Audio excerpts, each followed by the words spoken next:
Well, hello. I have four questions that I am going to try to answer. I will answer. And the first is, what led me to the diaconate? Well, I took my first communion late in life, 1997. I was in my 40s. And very soon after, a sense of push, a gentle push, but an insistent push, came over me. Uh, to me, it was like a gentle wind at my back, pushing me forward. And my sense was that that required service through the institution of the church. But how was that call fulfilled? And I struggled with that. I was ordained late in 2008, so there's roughly 11 years here. And I went from, well, it must be something completely different than what I was doing before that to, uh, so I looked at being a priest. I looked at service in the third world because I actually took my first communion in Central America in a little rural church.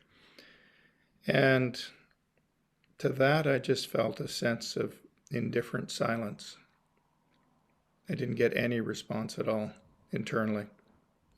So I ignored it and went away. And to the surprise of very few, that didn't work either. Yet all that time I was building experience and skills that were essential when I eventually did recognize and begin to fulfill the ministry that I believe I was called to. The synthesis was a deacon. I'm called out into the world.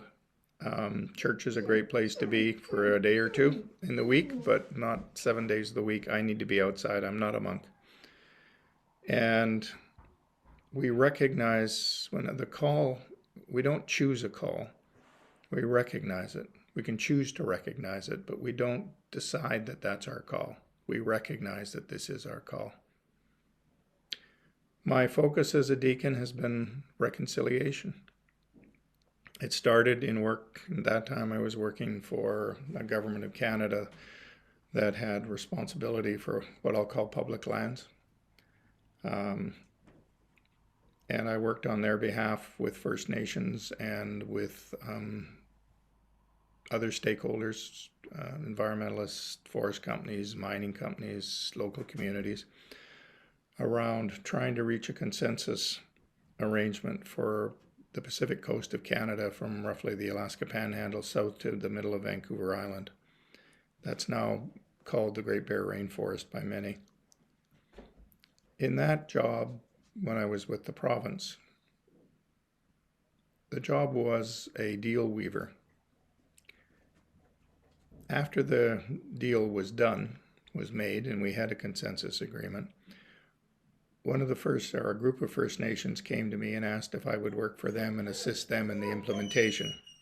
You may be hearing my dog in the background, by the way. And I went there, and I think that was equally, if not more important than what I had done previously.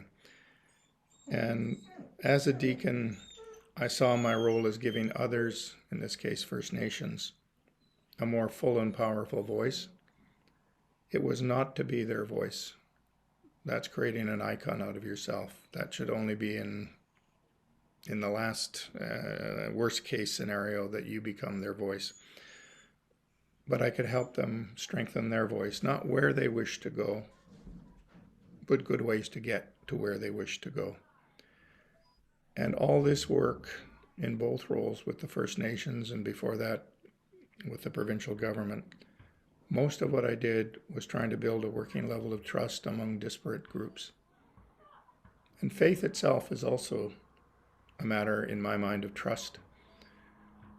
With trust, wonderful things can be built. And without trust,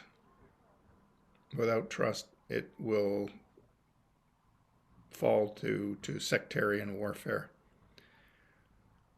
After about 10 years with that, 10 years with that group of First Nations, I decided that the world was getting younger, or I was getting older, take your choice, and that others should do what I had been doing. So I backed away, and now my focus is how do human beings live within creation in a way that allows us to flourish and the rest of creation to flourish as well?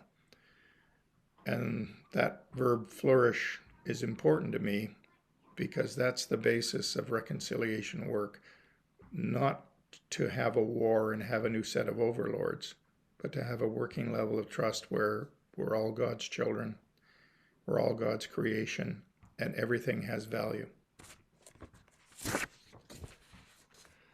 What biblical story, well, there's lots of them, inspires me.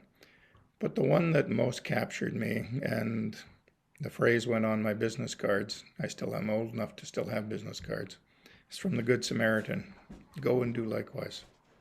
Go and do likewise. Who was the neighbor of the man who fell among thieves, and it was the one who showed him compassion. And it would be easy and wrong to say, well, I must be the Good Samaritan and others have other roles. I find over my lifetime, sometimes I've been the Good Samaritan. More often I've been perhaps one of the violent thieves, the man left for dead, at least in one case, the innkeeper. But for me especially, the very important people who crossed the road so that they could keep their appointments and they bypassed the man who was dying on the road. And we all do that. And that's something that is sinful. And that's something that as deacons we're called to say, stop.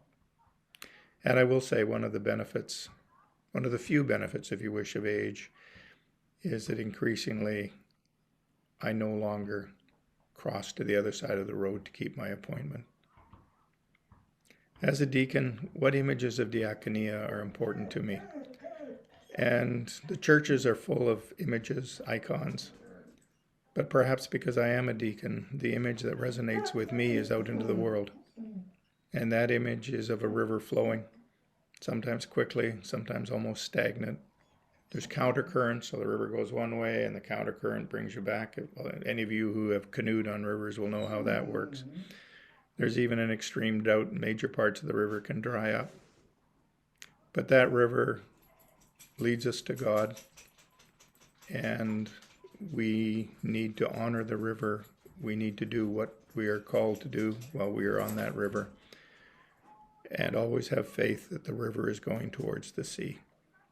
God bless you all in your discernment. God bless you all in your ministry.